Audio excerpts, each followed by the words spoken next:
Absolutely. Absolutely. Okay, hello, welcome everyone, and welcome to the podcast Discover Your Divine Talents. Today we have a guest, Kate. Hello, Kate. Hello. And we are going to have a nice conversation. So we are going to start with a bit of introductions. So can you tell us a little bit about yourself and what you're doing? Yeah, my name's Kate May, and my handle on everything is Kate May Modern Day Mystic. And I do a little bit of everything. Predominantly, I do tarot readings. That's my full time job, doing tarot psychic readings. And I teach psychic development. So they're the two things that I do all the time. I'm also a Feng Shui consultant. So I do home analysis as well and looking at people's energy around the home. And I kind of feel like the tarot side is looking at the internal, it's the deep, it's inside us, and then the home is the external. So it works really well working with the both there. I've been doing tarot for about 20 years now. And I've worked in America, all over the place over those 20 years. My husband's a medium, a trance medium, so we work together, which is quite handy. We can go out and about. I've also got my own coffee shop. It's called the Mystic Coffee Lounge, which is right near my home in Portsmouth in the UK. And it's a regular coffee shop as well as selling crystals and tarot cards. So I do a lot of my work from there, a lot of my one-to-one readings. I've got a separate room out the back. From there, and I do demonstrations, go out and do different demonstrations and different workshops and different talks all over the place, but predominantly all around tarot, manifestation, and feng shui. Wow, that's amazing. You're an amazing guest. I think I have so many questions to you. All right. And let's start with tarot. So, how did you decide to work with this tool? Um, can you tell a little bit more about Yeah, that? so I've had a really weird like coincidence of life of how I got to work, and I didn't, it literally chose me. My cat's probably going to jump up and get right in our way in a minute. So I've always had an interest in everything to do with the spiritual and esoteric things. Right from when I was really little, and at school I used to be into astrology, so I teach astrology now. And I could just guess people's star signs. I just could work it out. I didn't really know how. And I was just interested in everything. I think I had my own deck of cards when I was about 15. Didn't know what to do with them. Just got them, I think, free of a magazine. Um, and then when I was about 17, my uncle, we have a local pier down the beach, and my uncle had a donut stall there, and his friends were mediums. They had a medium stall there, and they were looking for someone to do astrology readings. So when I was about 17, I worked for this couple via my uncle doing astrology readings. And I remember the lady read my palm, and she said to me, "You're going to get married twice and you're going to work in America." And I thought, no, I think I was engaged to someone then at 17. I thought, no, she's not, what's she talking about? Anyway, I worked there for a while, and then all through my 20s, I was just drawn, and at school, just drawn to people that were into this. And we'd have deep conversations about God, about how things happen, why they happen, just really sort of deep conversation, always drawn to people in a similar mindset. And then I did study beauty therapy, so I was planning to go down the holistic road. So at 19, I qualified as a beauty therapist, and I was offered a job doing that full time, but I was also in the party mode at 19 as well. And I thought, I don't want to get tied down to doing something like that. So I just stayed in retail. I was working in retail. I did retail management with the idea of eventually, when I have children and leave work, I'll do the holistic things from home. So when I got to about 30, I was much later than what I thought I was going to have children. I did that. I gave up my retail career, was a stay-at-home mum, and started to build the therapy business. And then I went to, my midwife kept saying to me, go to these toddler groups. And I had lots of friends with babies. And I was like, no, I don't want to go to any toddler groups. I've got friends. It's not really in my bag. And then a friend of mine said, my daughter wants to go, but she's really shy. Would you take her? So I was like, okay, I'll go, but I'm not staying. I'll just go the once. Anyway, I went. I absolutely loved it. She never went back. I went every single week. And the ladies there were all also into the same sort of like-minded stuff, holistic things. And one of the ladies said to me, would you bring your couch in and do treatments on the mums while we look after all the children? So I said, yeah, fine. So I went in and I would do a bit of waxing here and there, or do a bit of nails. And I took my flyers in, and the lady there said, I had Reiki. I'm Reiki trained, so I had Reiki on there. She said, oh, I'm Reiki trained as well. And she said, oh, I've got angel cards. I said, oh, I've got tarot cards. And she said, well, bring them in. So I brought them in. She brought her card in, and we started giving the mums mini readings. And then from that, and I would have my book, and I'd be like, I didn't know what they were. I was like, this card in this position means this. But I would also get like a little extra bit in my head. I don't know why I want to say this, but I also want to say this, which they would resonate with. And we went from having like a loose booking for once every 3 or 4 months to having it every single week. Every Wednesday we would go out for a good year and a half, doing different people, and word was getting round locally, so we were getting busier and busier. So it kind of found me. So I was like, okay, if I'm doing this, I'll go and train in it then. So I went and trained in it. And actually at the time, because I was a stay-at-home mum, I was trying to build businesses. So I was doing Avon, Chocoholics, Betterware, all these things that I could take the babies in the pram and deliver booklets everywhere. And I had a reading, and the medium said to me, something you do is going to really take off. It's going to be really good. And I was thinking, oh, it's my Chocoholics business, or it's my Avon business. I didn't even think about the tarot. And it wasn't until about a year or so later I suddenly thought, oh, it was the tarot. It just took off. It was really easy. I was really lucky. I got clients without really having to think about it. So it literally found me. And I do think that the spirit universe was trying to get me to that group one way or another, to meet this girl, because without her I wouldn't have started to get onto the journey. And then I met my current husband, who's a trance medium. 10 years later, from doing that, I started to build the business really well. Got a coffee shop that I work from, and hired that and rented that and started to do things with that, which really built the business. Met my husband, and he's 15, he's about 15 years older than me. Didn't know him from Adam, and we booked him to do an event. And then a few years ago, so probably about 4 or 5 years ago now, we've been together maybe about 6 years, something like that, 5 years. I was talking to his mum in a completely different area. They don't live near me, live in a place called Bournemouth, which is about 2 hours from where I live, so completely out of the way.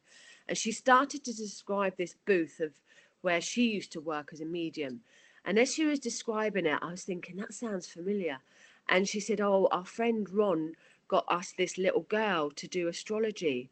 And I was like, oh my God, Ron was my uncle. I was that little girl. So I'd already met his mum and my husband's mum and dad, stepdad, probably 30 years before I met him. And he was my second husband that she told me about. And he was the one I went traveling to America for. So I think it was always meant to be. It was always entangled there. And everyone I met, there was always some connection. But I would say, like, it just landed in my lap. It just fell really easy. And I really believe that when things are meant to happen, they will, and they'll happen easy. I don't think things are meant to be a challenge. I think if things are a challenge, it's not right. It's not your pathway, because of the way that built up. And I've just been really fortunate, and I've been doing it nearly 20 years now, very consistent, without any real problem of having to get any clients, and just build the business. So yeah, tarot, I would say, found me at a toddler group that I didn't even want to go to, but obviously was part of the path there. That's such an amazing story. It feels like it was destined to be this way. Absolutely, yeah. And yeah, so you said that you could guess zodiac signs of people. Can you guess mine? I don't know. It's a bit early for me here. Yeah. I don't know. Sagittarius? I don't know. No, I'm Pisces, but Pisces. Oh, I should have looked into your eyes actually and seen that. Yeah. yeah, but you can see me probably so clearly here. Pisces tend to have, and you have got, like, they either have really watery eyes, like blue or green. And they normally have quite profound eyes, quite big eyes. It's normally their eyes that you can tell. Yeah, I have blue eyes, Yeah, but yeah, probably video doesn't show really well Yeah, so if we meet in person, probably would be I don't know. different. I'll accept I got it wrong. It's okay. I don't mind No, getting no, it wrong. that's all right. It's just, yeah. Uh, my podcast is called Discover Your Divine Talents. And I would like really to focus my next question on the talent discovery. So, something that I struggled myself with, and I know that a lot of our viewers, our audience also struggle a lot. People who can't find their own path in life, find their destiny in terms of occupation, or you can call it activity, not necessarily occupation, something that can help the world to make it a better place. So I know you have a lot of different tools. You use a lot of different tools. So which tools will be better suited to discover divine talents? And do you have any recommendations? So tarot is really good because it breaks it down into different elements. So you've got the swords can be to do with people who are going to work logically with something, use their mind. The wands could be people who are going to be active, creative, perhaps travel. The pentacles are going to be maybe people that could work with finances, self-employment, or practical energy. And then you've got the cups, so people Mhm. who could work psychically, spiritually, or with children. So the tarot can do that to a degree, but I also think like we know what feels good for us, we know what works, and usually if we're enjoying something, that's really going to ignite our solar plexus, that's going to ignite our sacral chakra, that's where we're going to get joy. And I believe that our purpose is within that. So when people come to me and say, what's my purpose, what should I do, where should I go, I say, what do you enjoy? And they might say, we really enjoy creative work, or we really enjoy working with figures. Like, that's what you should be doing. You shouldn't be doing something that doesn't excite you, that doesn't fill you with pleasure. It's if you do something that you enjoy, that really excites you, you're going to be successful in it. If you're doing something that you don't like, but you're just doing it because it pays the bill, you're not going to be successful. In fact, you're going to be the opposite. It's going to get you down. So as far as like what people's purpose to be, I always ask people to just tune in with something that in their heart makes them feel good. What do they enjoy? And that really can be a game changer for people when they just stop and think, actually, I like doing this. We'll do more of that. I do think that our purpose here in life is to enjoy ourselves. I don't think we're meant to have all the challenges that we have. I know there's a big common theme that go on where people say we've got lessons to learn. I'm not sure where that come from, but we seem to have been conditioned to accept that. So we accept, therefore, challenges in life because we've been conditioned that we've got to be here to learn. But we can be unconditioned, I think, and be conditioned to learn that actually we're here to enjoy ourselves. And if we just did things that brought us joy and happiness, life would be a lot simpler, a lot more easier. We wouldn't have the challenges, but we'd still learn the lessons because the lessons are there to be learned, but we've just been conditioned that they're there to be learned in a more challenging way. But we can learn them in a joyous way. We can learn them through play. We can learn them through fun. We can learn exactly the same lessons, but in a much easier way. So I do think that people's purpose is a lot more easier for them to figure out by just tapping into their intuition and asking, well, what makes me happy? Do more of that. It's really simple. Do more of what makes you happy. If everybody filled their heart with joy and pleasure, we'd all bounce off each other. The vibration would raise. And if the vibration raises for everybody, then everyone is going to raise. So I think it's a lot simpler than what a lot of people think at times there. Just do what makes you feel happy. Yeah. Another question would be, so I've heard a lot of people saying in relation to the life purpose that if everyone is going to do what they enjoy doing, who is going to do the jobs that no one enjoys doing, right? So is there any particular scenario for that? So what do Yeah, you I think? think there's a job for everyone. I think like there's a situation for everyone. So someone is going to like cleaning toilets. Mhm. Someone is going to like emptying the bins. Someone is going to like doing something that someone else won't want to do. Someone wants to do caring, wants to clean up people. Someone's going to love doing that where another person isn't. So I think there will be something that fits everybody. Absolutely there. Um, and if you're doing something that a job perhaps like, I don't know, cleaning toilets, let's just say that, there'd still be joy in that, because the sparkliness that you can get, the cleansiness, the fact that you're making someone's home or workspace beautiful, so someone can still find joy in all of that. I think there'll be a job for everyone. I think even the worst jobs in the world, somebody I think would still enjoy. I mean, there's people, you know, they work, lots of people that really enjoy working in morgues. I couldn't think of anything worse than working like that. But I think some other people will be like, that's my favourite job. So yeah, I think there'd be a job for everybody. And really, if there was something that someone didn't enjoy but they did, I think as long as they're spending joy in other areas of their life, then they'd just be like, oh, this is just work. I've got a friend, actually, my son's just started working for them, and it's on the railways, and he runs the company, and he said, my son's just turned, well, he's nearly 19, so he's not long had the job, and he said, I'm going to be honest, it's a real crappy job. It's working on the railways, it's nighttime, it's dark, it's cold, we're picking up rubbish sometimes, we're sorting out this. He said it's terrible, it's a horrible job at times. He said, but everybody thinks it's a horrible job, so we're all in a pack doing a horrible job, but because we're all doing it together, we have fun. So we know it's rubbish, we know it's crap, we know it's not like glamorous, but we're all in it, and we're all up to our knees in mud, we're all up to our knees in leaves, but we're all in it, so we all have fun. So I think it's your mindset. So even if it's a job that like nobody maybe wants to clean out gutters and leaves, but if you're in it and you've got your mates there and you're having fun, your mindset will turn it into, well, it is, you know, we can have a laugh, we can kick the leaves. So I think there would be a job for everyone, but I think your mindset can change that into being more positive there. Okay. That's really interesting.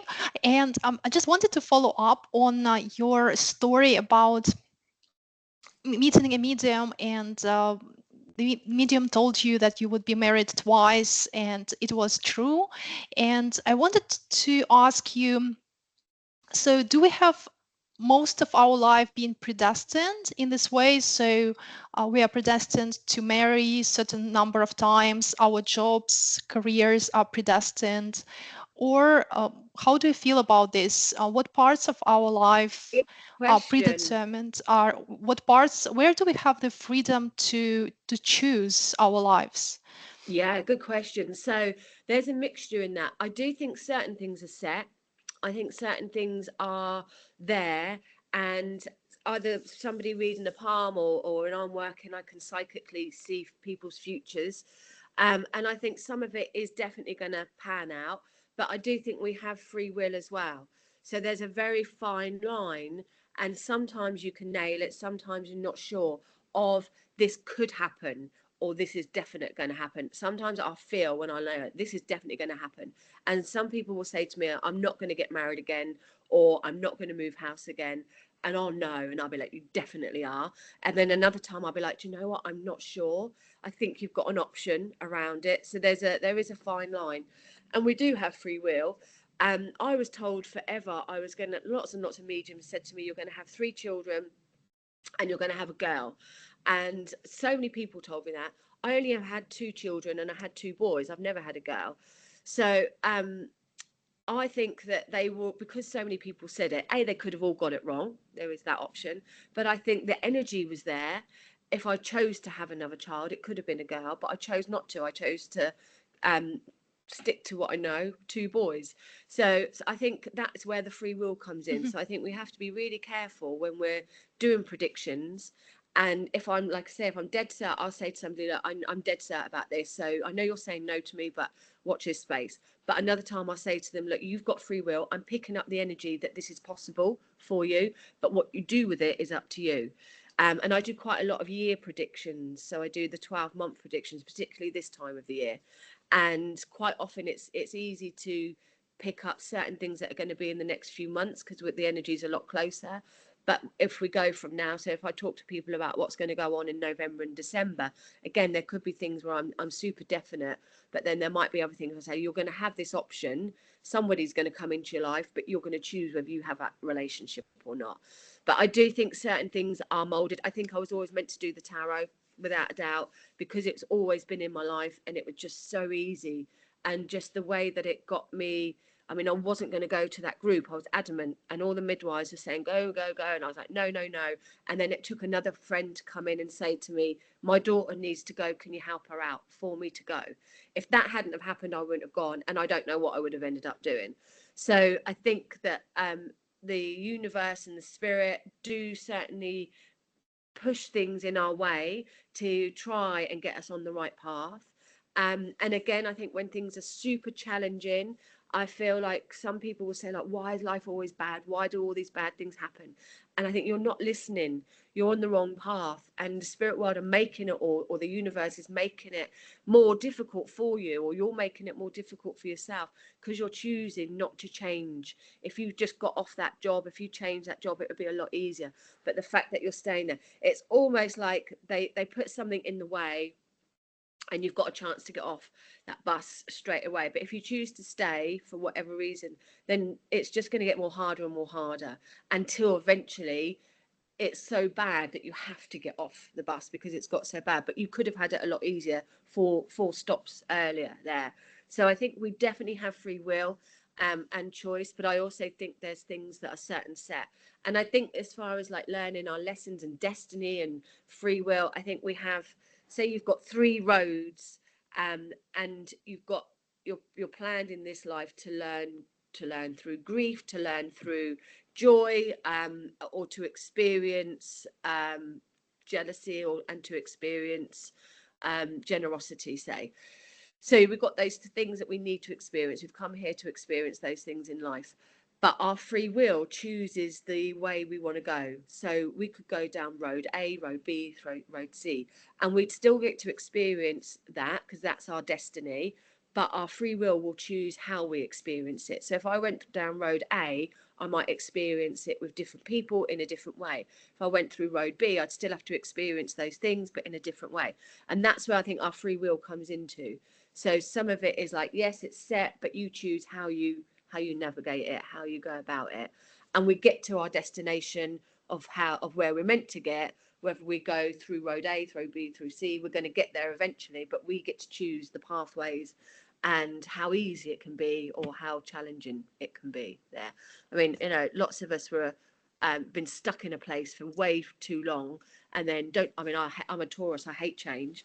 So it takes me a long time to make my mind up and to change. And when I do change, I'm like, why didn't I do that sooner? I've just made it much more harder on myself by staying there. But if I'd listened to my instinct or listened to the signs and just got off that bus stop earlier, it would have been so much easier. But we're fearful of change, a lot of us there. So I think there's a mixture of certain things are definitely, yeah, that's going to happen. And certain things you've got a little bit more of a wriggle room with it. It's an excellent answer. I love it. And especially your idea about science along the correct or destined path. Can you give us a little bit more examples of the signs?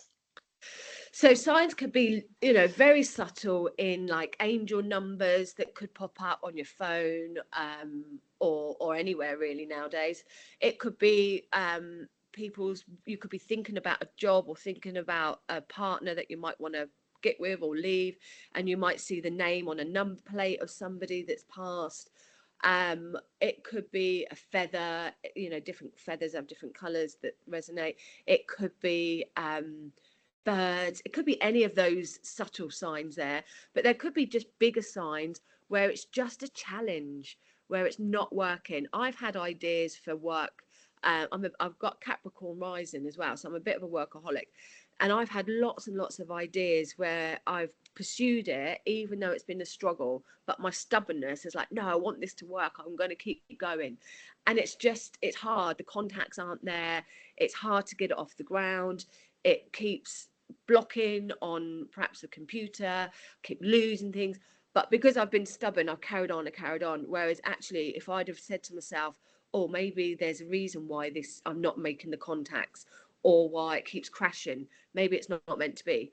And usually after about 2 years of trying to flog something, then I'm like stopping, and then I look back and go, it was never going to work. I should have just, all that time and energy I've wasted. So now I'm a lot better at it. Now I can feel if something's going to work or not, rather was definitely a few years back, 10 years ago, I would have just pushed it regardless. So I think some signs are very common, like the birds and the traditional symbols. But I think if we look a bit closer, some of the signs are going to be a lot more obvious, where it's just a block, it's just a brick wall, constantly going around circles, constantly feeling exhausted, constantly trying to do something that just isn't taken off the ground. There's a reason for that. Thank you so much. I think this is really helpful for everyone and for me as well. It's great insights, really. And my next question to you would be in relation to your own experience about yourself with astrology, with tarot, and what are the most unexpected findings about yourself that you discovered using these tools? Um, I think the astrology, definitely, because looking at your birth sign and your ascendant and your moon and all the planets definitely give you an understanding of who you are. And it's really helpful because it helps you with the shadow side. So it really helps you understand warts and all. So the good parts of yourself, which everybody wants to know and wants to talk about, but it also helps with the negative side, or the stuff that you don't want to know about. So my particular sign, Taurus, is known for being manipulative, and it's not a nice trait, but it's definitely a trait of mine. So I would have never admitted that years and years ago, before I did shadow work, especially when I was younger. I would never admitted that, but I'm comfortable admitting it now because it's in my chart. It's part of who I am. I know when it starts to rise, so I know it's not a good trait to have, so I can dull it and I don't use it.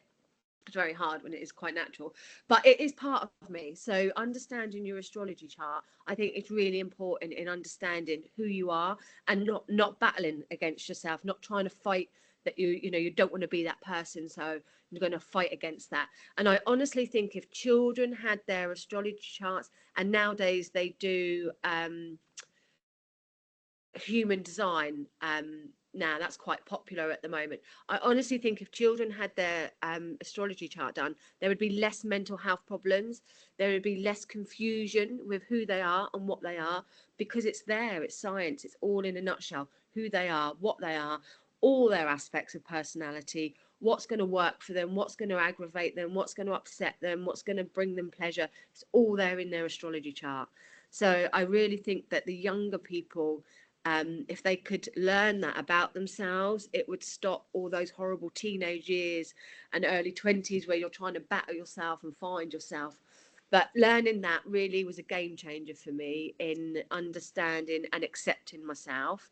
And just not necessarily through tarot, but just through my own psychic development of sitting in the power, just sitting quietly with my guides, asking my questions to myself and getting that instant answer, and just figuring things out on my own, really. And I love spending time on my own. I'm a big daydreamer, so just daydreaming things and just questioning things, but then getting an instant answer, that I found that really, really helpful in just general life. And some of it I couldn't even remember or put to words, but I know my soul knows it. And that again was a game changer in recognizing that whether it's a dream and you get an answer, or whether it's from a meditation, our head brain doesn't need to know it. Our head brain is like, wants to know it and wants to think and wants to work it all out. But our soul brain is what's important. That's what we take back. That's what we're here for, not our head brain. So as long as I know my soul understood it at that point, I might not remember it, but as long as I know my soul understood it and my soul experienced it, I'm all right with that. And it's the same when I do readings and things, and you know um or I do anything really. If you've had a good result of something, we all want to talk about it. We all want to say to everyone, oh, I was really good, I got this, I got that, and it is a bit of an ego thing, and that's fine. It's perfectly normal. It's good to do that. We want to boost ourselves, especially nowadays when everything is heavy. So it's really good to be pleased with your results. And being, you know, when you're doing self-employed work, you've got to promote yourself, you've got to have reviews and things. But your soul has just experienced that reading that you've done for the person, or that work that you've done for the person. Your soul knows exactly what happened there, and that's all that needs to matter. You don't need to tell everyone how amazing you were, or if it was the other way around, if you've done something that you know is really bad, you don't have to confess to anyone. You don't have to go and do your sins. Your soul knows it, and that's it. So as long as your soul knows it and you can understand it and accept it and work around it, that's all you need to do. So I've learned a lot of things, I think, by just sitting on my own, just feeling, having conversations on my own. But certainly the astrology got me to understand the depth of myself, warts and all there. Wow, amazing.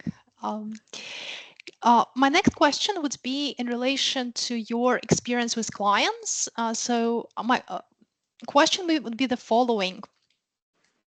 What was the most transformative reading that you have done throughout your career? Oh Without gosh. names, of course, you don't have to say real names, but just a story behind it.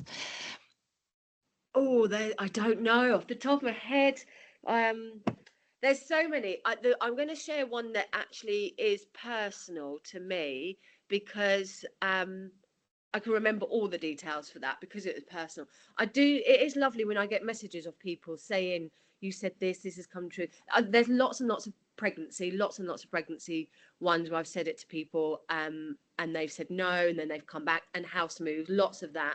And that's always nice to hear that feedback. But one I did for myself was, I do what's called a business spread for self-employed and for businesses. So when I do my normal readings, we do a general reading of looking at everything, and then we look at the astrology houses of all different areas. But there's a particular business spread for people that are in a business and they want to know certain questions. Is it going to work? Is it going to make me money? If not, what do I need to do? Blah blah blah. So I did this for myself, and it was just before lockdown. We didn't know it was lockdown, so it would have been roughly about the August, I think, in 2019. And I had my shop, and I was working. I had a staff girl. I had a girl with me. She was doing the therapies, and I was doing the readings. And between us, we were juggling the coffee shop. And it's ironic, really, because I don't like coffee and I can't cook, so I don't know what I was thinking having a coffee shop, but it seems to work somewhere. Anyway, we were busy, and we were talking about getting a bigger place just up the road. And a place came about. So we did all the figures on the papers, and it all looked really well. We went and viewed it. And in my head, we both were like decorating it. And we were like, this is going to really work. And then I did the cards, and we had the Tower card, and we had the Three of Swords, and we had the Death card. And I was like, we're not doing it. She's like, why? All matches, all the figures, blah, blah, blah. So the cards have said, no, there's going to be something that comes in that's going to really change things and going to upset things. We can't do it. So we pulled out just on the cards, like, which was a bit mad because paperwork wise, it looked really good. So that would have been in the August. Come the January, we went into lockdown. Now, and by definitely in August, we didn't know about lockdown. So if we'd have gone for that place, we would have had it definitely by January. And over here, we got, if you pay certain amount to rates, I don't know what it was like where you are, but if you pay rates, you've got a certain amount of money given back to you from the government when lockdown came in. So based on your rateable value. Now, that only applied if you had a business for, I think, more than 2 years. Anything less than 2 years, it didn't count. You lost it. So because we would have had the new business, we wouldn't have been in that 2 year period. Our rent would have been double than what it is now because it was a bigger place. We wouldn't have got a penny, not one penny. So we would have been literally up the creek without anything. And we would have had the contract, we would have had the rent to pay without any financial backing. Where we are now, because I'd been there for a few years and the rateable value, we got a lot of help. And another really weird thing with this, I had the shop with somebody else, and they refused. When they left, they refused to come off the lease, and till 3 weeks before the payout came for the lockdown. And I think she probably got a bit scared, thinking she would be liable for the rent. I was carrying on paying it, so she wouldn't have been. But for whatever reason, after 18 months, she took her name off the lease, which meant I could put it in my name. And just by the skin of my teeth, for 3 weeks, I was able to claim a lot of money for the shop from the lockdown. So had we have gone for it, we would have lost all that money. It would have put a big strain on our relationship, our friendship, because we both would have been in a pickle. It would have been awful. So that was a big game changer for me. Seeing the cards, that it was like, no, this is not going to work. This is going to be a disaster. This is going to be the ending. I was like, we're not going to do it. So that was one big thing where the cards for me showed that they work, and that you need to listen to them when you've got big decisions to make, because it would have been totally different lifestyle, totally different had we have moved. But what I also did see from that, there's two things actually, is we still had to go through that. So the tower card, even though it would have been worse had we have moved, just having the lockdown still meant the tower card was relevant. We still had to go through that chaos. The ending was when we came back, because of the work that the other lady was doing. She couldn't come back to work. We're still very good friends, but she couldn't come back to work with me. She had to go off and build another business. So we still had that ending around us, but it wasn't as bad as what it could have been. So I think the cards, you get your free will around it, and you get to choose how you make those endings to a degree. But sometimes I still think it's still going to happen, but it can just happen in a different way to what you want it to happen or what could have happened there. I think they can still be set. And I've had that experience a couple of times, where I've done myself a reading, and then I'm like, oh God, that don't look good. I've changed some things, and it's become a lot easier, but I've still had to go through it, but it's just a lot easier. So yeah, I think probably the lockdown and the business one was probably one of the big strong ones that stick in my head there. Wow. Yeah, that's a really interesting story. Very, And very yeah, lucky. my next question would be about healing and health. A lot of people these days experience health issues, and some of them experience chronic health issues. So, can we see the reasons behind health issues by doing astrology reading or tarot from your experience? And what are the ways to heal from your experience? Yeah, so definitely both of those aspects. I'm not an astrologer. I'm very interested in astrology, and I can read certain charts, and I can pick up things, but I'm not an Mhm, astrologer. And now a full astrologer, I definitely think would be able to look at mhm, health aspects in a chart for sure. Um, there would definitely be some mental health aspects that would show in a chart, and I know astrologies tend to be done on past, so it's done on experience. And I know when they've looked back on things, they can see, like, if somebody, they've looked at lots of celebrities that have died, and they could see like whether it was through drink, drugs, or whether it was through an mm, accident of some kind. So it's not always used as prediction. It's normally used from the past and then as a prediction, if you like. But I know there has definitely been some health things that have come up from people's charts. I don't know how to look at it, but there is definitely a way. Again, in the tarot, I have certain cards that I've connected with to make it personal for me. So if I get certain cards that are all combination, I can see that we're talking about health. I'm not a doctor, so you always have to be mhm, careful when you're talking about health. But again, it could be, if it's lots of pentacles and we're talking about health, it could be physical, because pentacles are to do with our bodies. If it's lots of swords, it could be mental. So mhm, depending, if it's cups, it's emotional. So and it can be female production organs as well if it's cups. So it depends on what the issue is as to how it can be healed there. But I also believe in the chakra system, and how, and cause and effect, and how our emotional issues cause a physical issue. So I absolutely believe that if we've gone through some kind of trauma, it will have an emotional trauma, it will have a physical impact if we don't deal with it. A lot of people, if you've had heartache and you've not recovered from it, or you've not healed from it, can go on to get breast cancer, or can go on to have heart attacks there. Not saying that's going to be for everybody, but sometimes there is a link with that when you look back over somebody's history. um you can have issues with mum, and if you've had issues with mum, sorry, if you've had issues where you don't feel you belong, perhaps people that have been adopted or been abandoned, that's connected to your root chakra. So you might have lower back issues around that, or leg issues with that.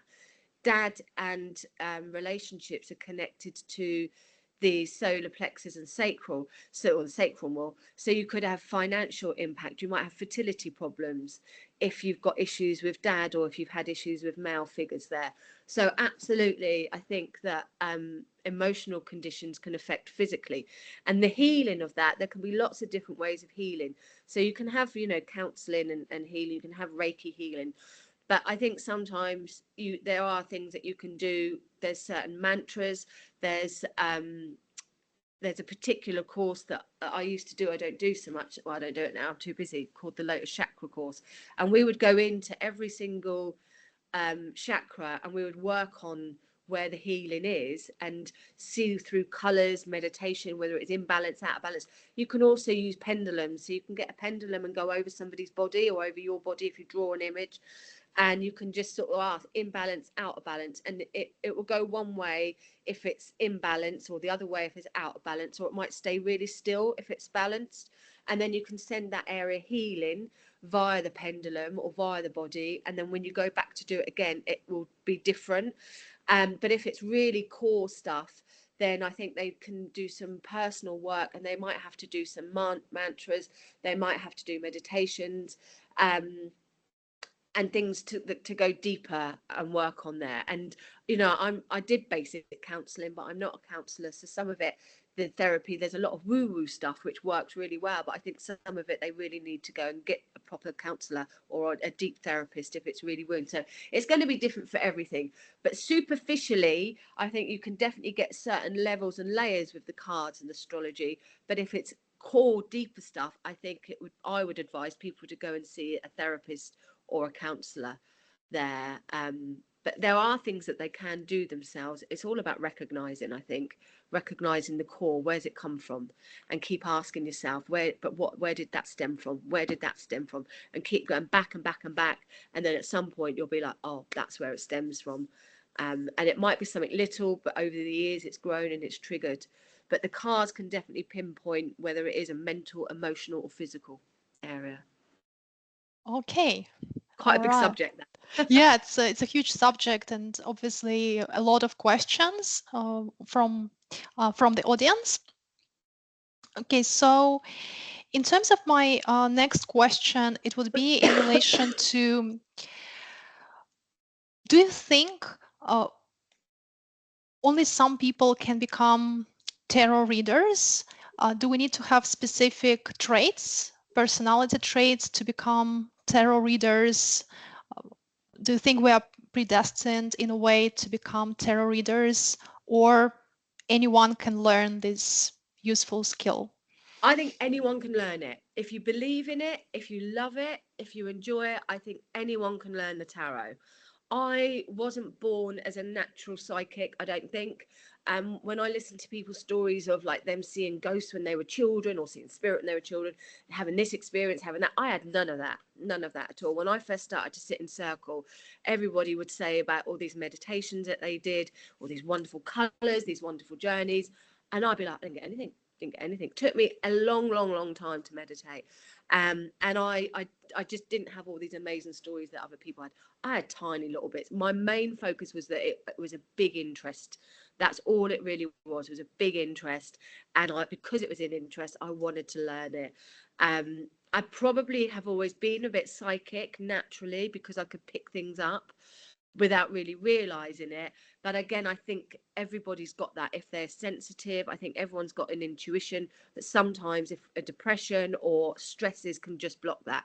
As children, we don't have, and unless you've got trauma, you tend not to have those stresses. So that's why children can be a little bit more sensitive there, which is probably what I was. But I learned the cards, I learned them by the book, and I teach it by the book.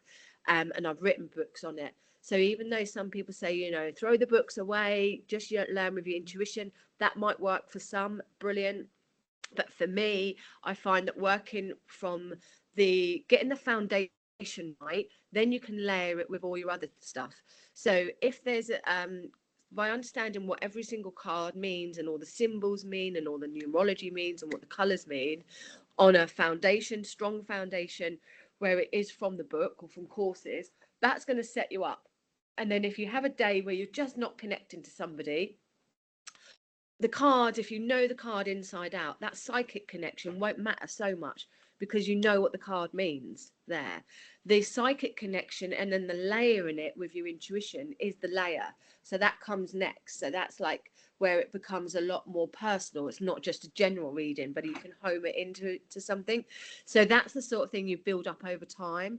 And I feel like if you're a natural psychic, that might be a little bit easier for certain people. That took me a little bit longer, but I do think from my own experience that anyone can do it if you've got an interest in it. You don't have to be seeing things. Mediumship, I think, is something different. I don't think that everyone is born to be a medium. I think everyone can be a psychic, and the difference being is that psychic is picking up on the feeling, the vibrations, the energy, the personality, and just the vibration, if you like. Mediumship is connecting to the dead people that have passed, being able to bring forward the evidence of that person. And although that is in psychically, you can still read that in somebody's aura. It's a different feeling when you're working mediumship. Is a different feeling, but I don't think that everybody has got mediumistic skills. That I absolutely think everybody can have psychic skills if they're interested in it. It's like anything. If you're interested in it, you'll absorb it, you'll learn it, you'll want to do it. If it's not somebody's interest, they're probably not going to bother. But if you've got an interest and you want to learn it, although it might take time, and that's okay. And again, I've seen lots of people, shooting stars, I've seen them come up very quick, and they're all about, and they do the rounds, they do the scene, the circuit, and then they disappear. They're in and out very quick. But then there's ones that are just gently in the background, and they're the ones that stay. They're the ones that stay. So as an outsider, you can see people come in really like bang, and then you're like, they won't be here for 5 minutes. So the slower ones, the ones that take their time in learning, are the ones that last longer. Yeah. So yeah, the psychic, anyone can do it, I believe. And in terms of mediumship, you said that it is about communication with dead people. Why do we need to communicate with dead people from your point of view? Why do we need to? I think people want to have that faith. Those that want to do it and are interested want to have the faith that their loved ones are still around. They're missing them, especially if it's parents or children. They want to believe that there is something else there. I get so much comfort in my mind for there not to be a spirit world. Just doesn't make sense. But my faith gives me so much comfort, and I and pleasure from that. So without that, I just think it would be awful not to have a faith there. I do believe in God. I do believe in Jesus as well. I'm not like a Christian spiritualist. I would be a regular pagan spiritualist if I had to put my name under anything. But I definitely feel that it's a comfort for people. I think it's a comfort for the spirit world as well, for them to be able to touch with their relatives that they've gone from, again, especially children or people that might have passed quickly. There, I think it brings them healing as well as us healing, and that's why it probably is all about the healing aspect, the acceptance and the healing. I think that's why people would want to be part of the mediumship world. Okay, that's interesting. So my next question would be about material and spiritual. So how do you find balance between material and spiritual aspects of your life? Oh, loving these questions. Now, I am, and I'm all right to say this, I'm comfortable with myself. I am quite materialistic. I love nice stuff. I love to go shopping. I love money in my bank. I like to buy things, and I'm not afraid to buy things at all. But the spiritual side, I mean, some people, yeah, they kind of say like, you can't be that if you're this. And again, I think that's something that we've been wrongly conditioned. I work hard, I earn my money, I want to spend it on the things I want. Yeah, I do give to charity, and I do free readings. You know when somebody's really struggling, not to charge them. You just get that feeling. So there is that aspect as well, and that's probably how I balance it. I'm a mum of two boys, so they keep me pretty grounded. But actually spiritually and materialistically, I provide for them. So the things that I do on a material level spiritually provides their grounding as well. So I probably mix and balance it in just the way that I think for me being spiritual is more about being kind and being honest and having that integrity and just understanding yourself and knowing that we're all connected together, we're all brothers and sisters, we're all linked somewhere along the line, the animal kingdom, that we're all linked, and just having empathy and being kind, that to me is spiritual. The material side of things, could I live in just a tent and just have my spiritual stuff? Probably not. I like my stuff. I do like, I mean, I'd still be happy and peaceful. Could I be a monk or a nun? I don't know. I don't know. The Taurian in me and the Capricorn in me, I do like to have stuff. Although I have to say, as I'm getting older, I'm 50 this year, and I am becoming less stuff needy now. I am starting to, you kind of go through life where at the beginning you collected it all, and then I know at the end you start to give it away, and I'm starting to have a little bit less stuff around me now. I completely know it's only stuff, it's only material things, you can't take it with you. I love making memories. I'm big on holidays, I'm big on days out, and if I had to buy something or make memories, I'd make memories, definitely. And I think that again is really important in spiritual growth and in experience there. But I do like some shiny stuff as well. So I'm quite balanced in both. But over it, I would say I would prefer to have experience over the stuff. But I don't think I could live a life where I'm just on a desert island with nothing. I really don't. I think I'd miss having something sparkly around me. That's a lovely answer. So it helps to feel You're more all, it's grounded. okay. Yeah, and I Yeah. think like we just get like you're spiritual, therefore you can't be materialistic. I think, you're a human being. We've got to have a human experience. We're not dead. We're not spirit people. We're just a part of spirit. So I think we're allowed to enjoy, to spend a little bit as well. Have that bit of cake. I think we're allowed to. What do you think is your biggest superpower? Wow, it's biggest superpower. What's my biggest superpower? Um, I am good at um, making things happen. If I think it, I create it, I do it. I don't hang around. So if I say to someone I'm going to create a book, I've done it. I've already got it done. If I have an idea, I've created a couple of decks of cards.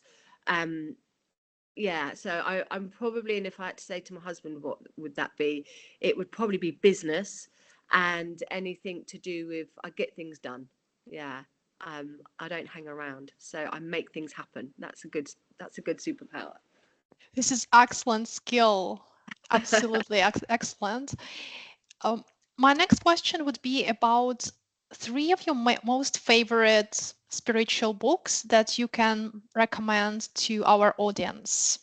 Okay, so one of my mentors and friends, Gordon Smith, his book is called, it's been out a long time, called The Unbelievable Truth, and I recommend it to all my students.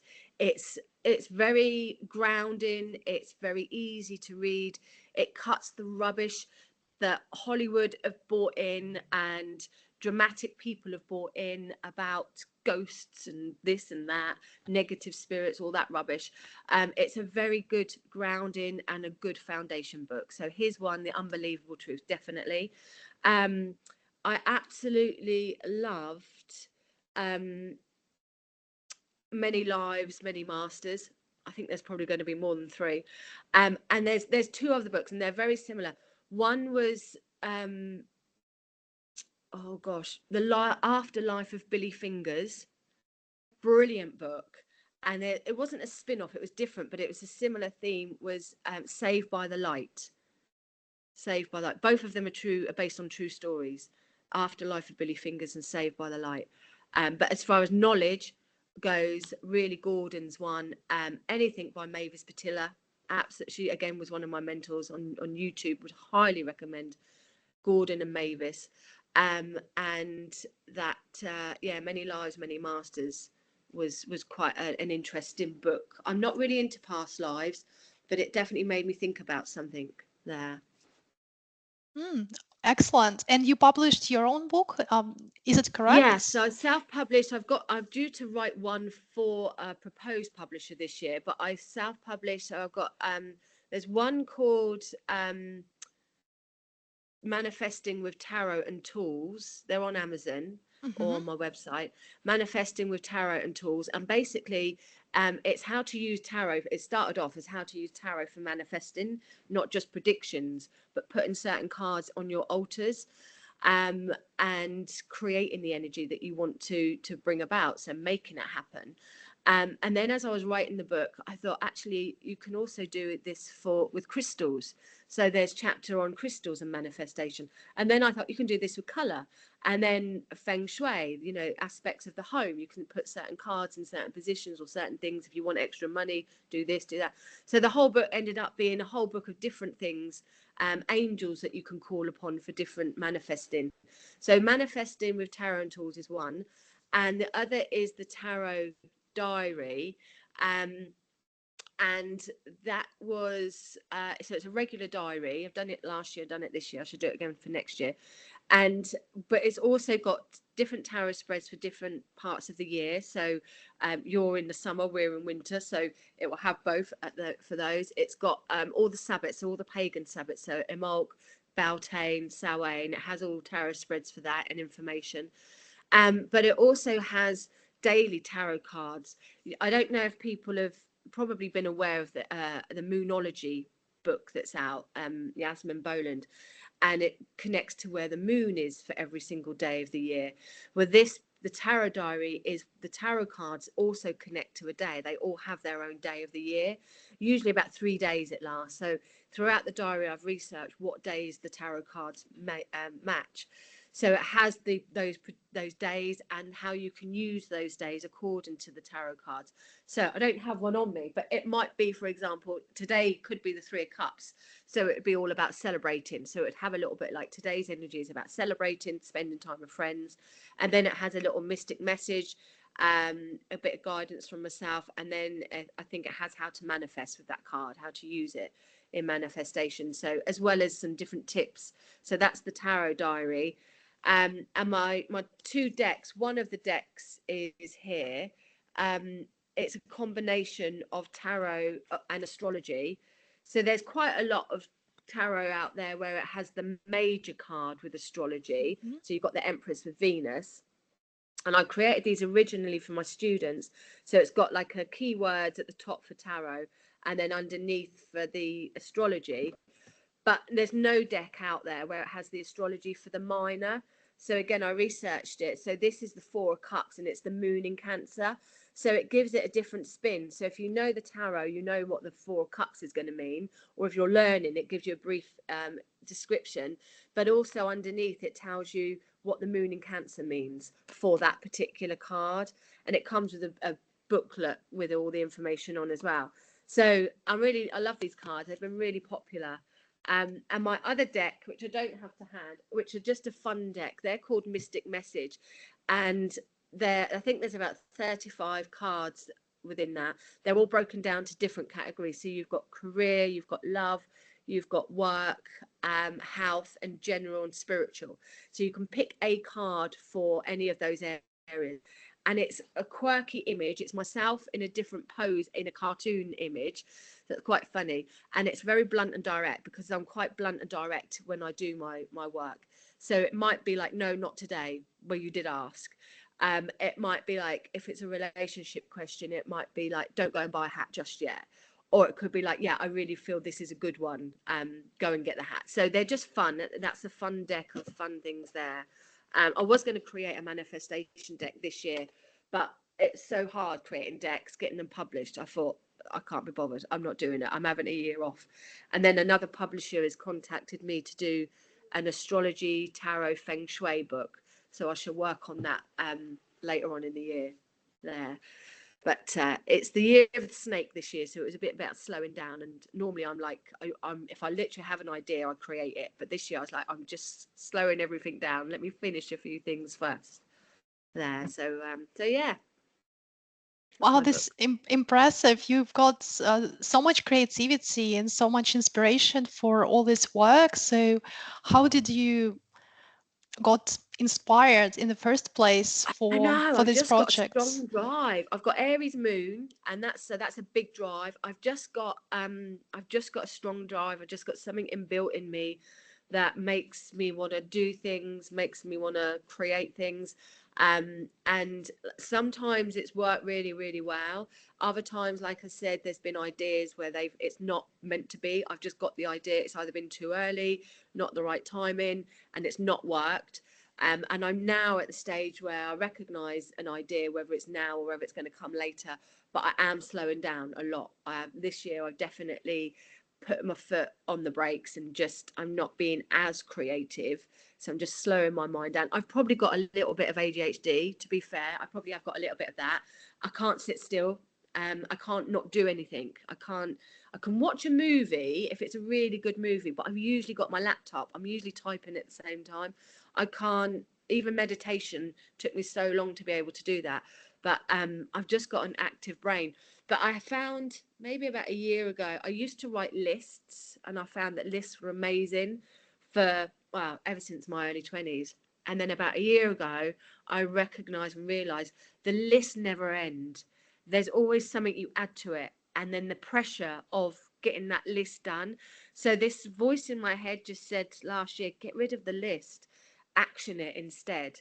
So now I thought, well, if there's something on the list that I've forgotten, if I don't remember it, if it's not important, it don't matter.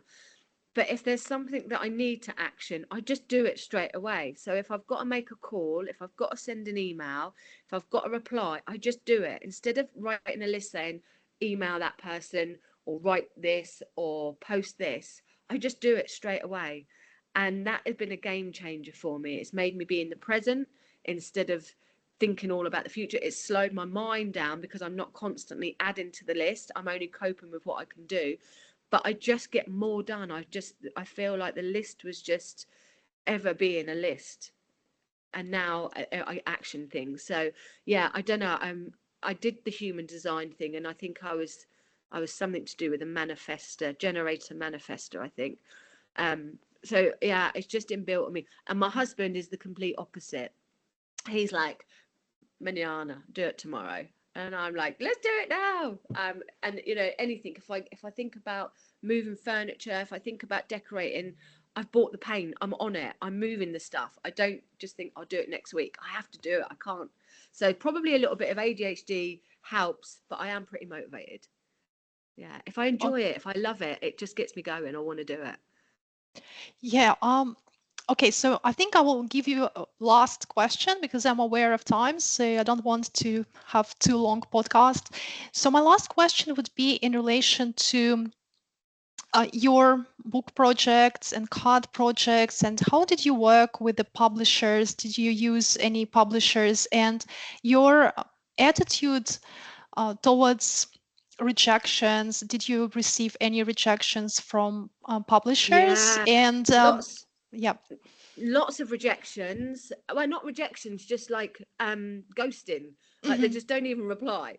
yeah. um so I just self-published. I just met, like, I make things happen. So if somebody's not going to give me the opportunity, I create the opportunity. So if I want to, I do quite a lot of podcasts for other people. At some point I'm going to do my own, but if I didn't get invited onto podcasts, I would just do my own. um, I wanted to write for magazines, and I wasn't getting. I did a couple of articles, but I wasn't really getting anywhere. So I just started to create my own blogs as a magazine.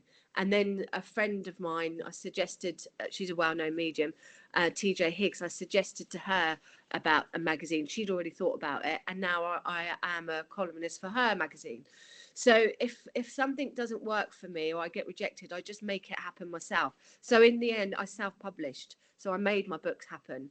I found, and it's hard work, self-publishing. I'm really lucky. I have a really good friendship group around me. I have a great girl who helps me with my admin. Gemma, I have a great girl that helps me with my website. Sophie, and they're friends. So I'm really fortunate that I'm not techie. So when I have a block, they step in to help me design something or create something there. But I did work with the publishers to get the cards printed. I won't recommend them. I'm not going to say who they are because I won't work with them again. But for the books, I did it through Amazon, self-published with KDP. And although it was a bit tricky, it did work. And that's, now I've got used to it. That's fairly easy to do that. But I'm just going to keep going because there are some books I definitely want at least one published. And I have got, like I say, a publisher that is interested, but I'm not going to give up. I'm just going to keep hounding them and rocking up to their events and showing my face to them, and until I become friends with them, and then I'm going to get in that way, maybe. I don't know, but I don't give up. I don't give up on things. If I've got a strong feeling like this is going to help people, this is really going to reach people, I will just keep banging on that door. But if the door says no, then I'll make it happen myself by doing my own thing with it, self-publishing it, doing my own podcast, doing my own thing. Somehow or another, I'm going to make it work. Thanks so much, Kate. You're welcome. It's been an amazing hour of a podcast. I learned so much myself from you and from your stories. And I got really interested in tarot myself. So thank you so much. Oh, you're welcome. Thank you so much for having me. Okay.